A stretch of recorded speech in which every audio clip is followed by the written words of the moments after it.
Ladies and gentlemen, welcome to the National Timely Action Hour. My name is Aiden, and if you are new, welcome. Today I am doing the first part in a 12-part series where I do a review of every single issue of the 1984 classic Marvel Superheroes Secret Wars, written by Jim Shooter and drawn by Mike Zeck. And this is one of the most epic stories ever printed on a comic book page. This is the end of the Bronze Age for Marvel, and it is inspiring. It inspired two sequels and is inspiring a upcoming film. At the time of recording, it is October of 2022, and in the next 5 years, Marvel Studios and Walt Disney Studios will be releasing a film called Avengers Secret Wars, and it's going to take more inspiration from the third Secret Wars in the comics, but the name is, part of it. And so this is a series that started in January 1984 and ended in December of 1985, and it features all of the major Marvel comic superheroes. So we have the Fantastic Four, Spider-Man, the Avengers, the X-Men, Captain Marvel, and so many other characters, and most of the major villains as well. So this cover is drawn by Alex Ross, and he is a phenomenal artist. And Mike Zeck did a story a few years after this called The Amazing Spider-Man Kraven's Last Hunt, and I'll leave a link to my review of that if you want to get familiar with his art. And Jim Shooter was the editor-in-chief of Marvel Comics at the time, and he thought that he should do this himself, and it turns out he's a really good writer. Now, the main reason why Marvel did this is because at the time they had sold the license to produce toys based off of their figures to Mattel, and Mattel wanted Marvel to produce a comic to advertise for the toys that they would be releasing.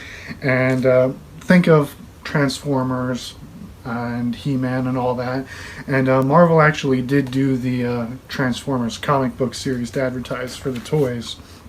But in the back we get pictures of the toys and some other background information. And this, most famously, is the first appearance of Spider-Man's black costume. And so before issue 1 starts, we get a prologue to show how the heroes got into this situation. And so there was this structure in the middle of Central Park in New York City, and since everyone in the Marvel Universe lives in New York City, they obviously went there and got transported to a place called Battle World. And upon their arrival, we get the beginning of issue 1. So the story starts off with a shot of the cosmos, and the heroes are all shocked and in awe of how they got transported to this alien world. And they meet the puppet master here, not the puppet master of the Fantastic Four villain, the being orchestrating this entire war, and his name is the Beyonder. Now, the Beyonder is this being with godlike powers who took a hodgepodge of different elements from worlds and formed his own world out in deep space and transported the Marvel heroes and villains to this world. And he says, fight, and whoever wins, I shall grant you your deepest desire. And the whole reason, I'm going to spoil this anyway, but the whole reason why the Beyonder wants this war to happen is because he wants to see who will win in the ultimate battle between good and evil.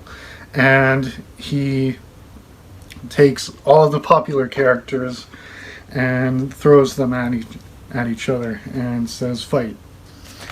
But there's a lot of nuance and interesting character moments and good storytelling elements that make this story great. which is why it is so fondly remembered, not just for being the toy commercial, but for being a good story with fantastic artwork. I'm a big fan of Mike Zeck's work on this.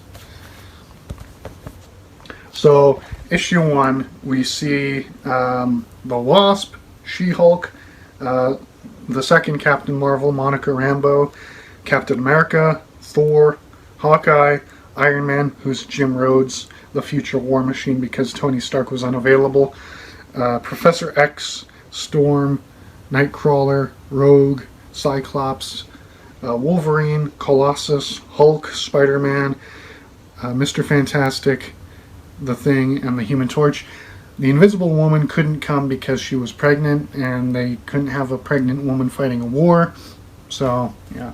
And for the villains, we have the Enchantress, Ultron, the Absorbing Man, the Wrecking Crew, Kang the Conqueror, Dr. Octopus, Dr. Doom, the Lizard, Molecule Man, and Galactus. And Magneto. And, yeah. So Magneto was actually brought with the heroes because the Beyonder doesn't understand the nuances of human interactions and stuff. So he's like, I don't know, throw that guy on the team. But the heroes are like, wait, why's Magneto here? And at the time, during the X-Men series, Chris Claremont, who had been writing X-Men, was doing a redemption arc for Magneto. And Cap's like, why's Magneto here? And Wolverine's like, are you racist? And Cap's like, fuck you, Logan.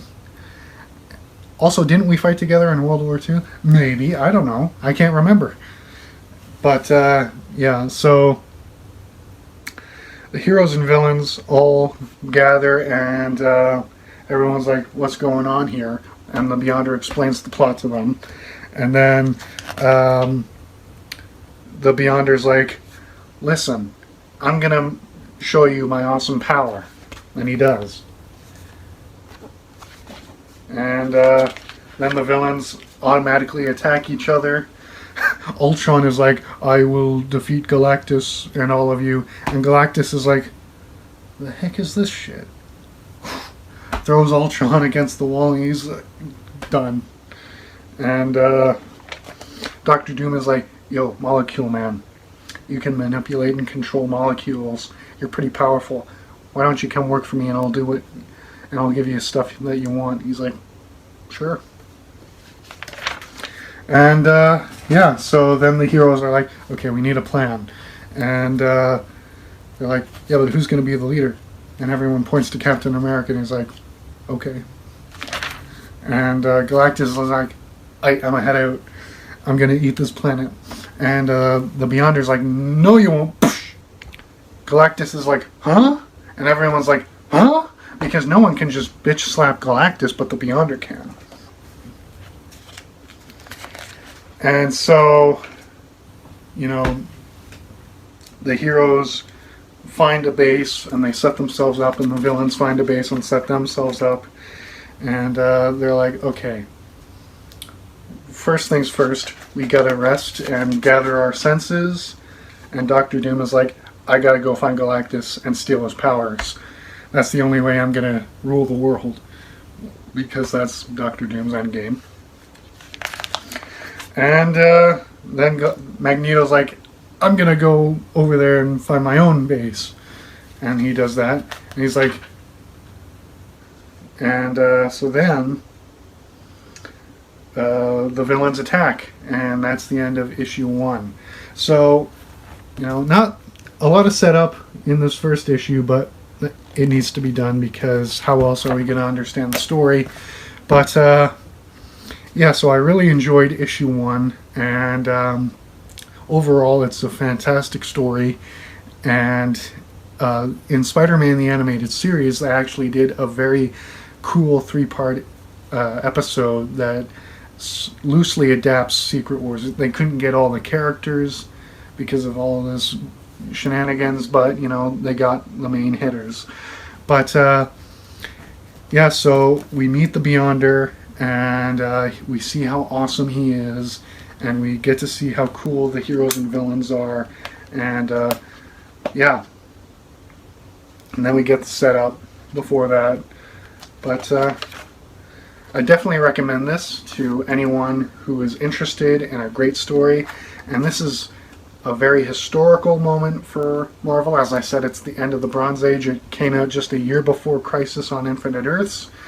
And, this was more of a cash grab just to get, toy sales and people to buy more Marvel books to show off their characters. But, I really enjoy it. And, yeah, the artwork is great. Colors pop out.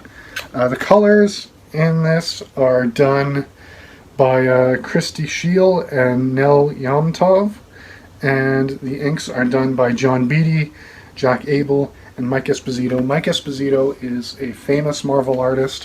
He drew Spider-Man in the 70s, and he does a lot of great ink work, so a lot of very talented people worked on this, and yeah, so thank you so much for tuning in for episode 1 on our Secret Wars 12-part series. If you enjoyed this video, please hit the like button. If you didn't like it, hit the dislike button. If you're new to my channel, want to check out more comic book reviews, subscribe and ring the bell to be notified when I post new videos. And in the description of this video, I'll leave the link to my podcast as well as my Patreon page and Spring Store. People on Patreon get early access to videos and episodes of the podcast, as well as my original writing projects and Patreon exclusive posts. And on Spring Store, you can get shirts, sweaters, coffee mugs with the channel logo on it. And I'll also leave links to my social media profiles, so if you want to get updates on the channel and just want to send me a message, feel free to check that out.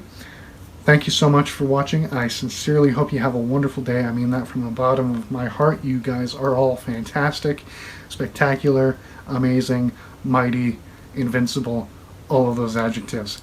Thanks for watching. Bye.